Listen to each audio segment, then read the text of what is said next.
ஒரு தேவாலயத்தின் கோபுரத்தின் மேல ஒரு புறா தன்னுடைய குஞ்சுகளோடு கூட வாழ்ந்துட்டு வந்தது.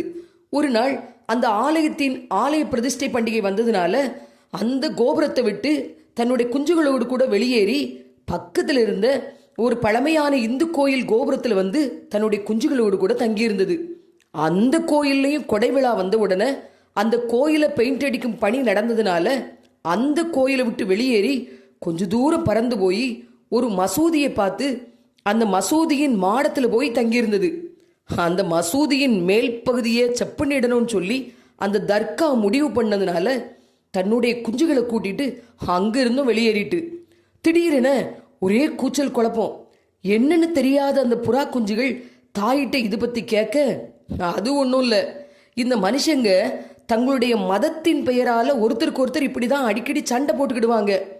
நாம் தேவாலயத்தில் இருந்தோம், இந்து கோயிலில் இருந்தோம், மசூதியில் இருந்தோம், எங்கே இருந்தாலும் நம்மளை புறான்னு தான் கூப்பிடுவாங்க. ஆனால் இந்த மனுஷங்க மட்டும் இந்து கோயிலில் இருந்தா இந்துன்னும், கிறிஸ்தவ ஆலயத்தில் இருந்தா கிறிஸ்தவன்னும், மசூதியில் இருந்தா முஸ்லீம்னு சொல்லிக்கிட்டு தான் மனிதன் அப்படின்னு சொல்லப்படுறத விட இந்த மதத்தை சார்ந்தவன் அப்படின்னு சொல்றதுல அவங்க பெருமைப்பட்டுக்கிடுவாங்க. பறவை காய்ச்சல் வந்து செத்தவங்களை விட மத கலவர காய்ச்சல் வந்து செத்தவங்க தான் இங்கே அதிகம். ஐயோ, இந்த மனுஷங்க பக்கத்திலே இருக்கக்கூடாது, அவங்க புத்தி நமக்கும் வந்துடும் அப்படின்னு புறா குஞ்சுகள் சொல்ல, ஆனாலும் இந்த மதத்துக்குள்ளேயும் மாண்போடு இருக்கிற மனுஷங்களும் இங்கே இருக்கத்தான் செய்கிறாங்க என்றது தாய்ப்புறா. உண்மைதான். இஸ்லாத்தின் பெயரால சில தீவிரவாதிகள் செய்யும் செயல்களுக்கெல்லாம் முஸ்லீம் அனைவரும் ஆதரவு கொடுத்திருந்தா இந்நேரம் உலகம் அழிஞ்சு போயிருக்கும்.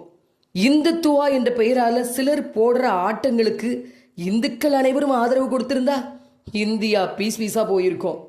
நமக்கு ஒரு கஷ்டம்னா நாம கும்பிடுற கடவுள் வருவாரோ இல்லையோ, பக்கத்து வீட்டு பாய் வந்து நிற்பான் அப்படின்னு நினைக்கிற ஒரு இந்துவும், எதிர்த்த வீட்டு சுப்பிரமணி வந்து நிற்பான் அப்படின்னு நினைக்கிற இஸ்லாமியனும் கிறிஸ்தவனும் இருக்கிறவரை இந்த மண்ணில் மத கலவரத்தை நடத்திடவே முடியாது.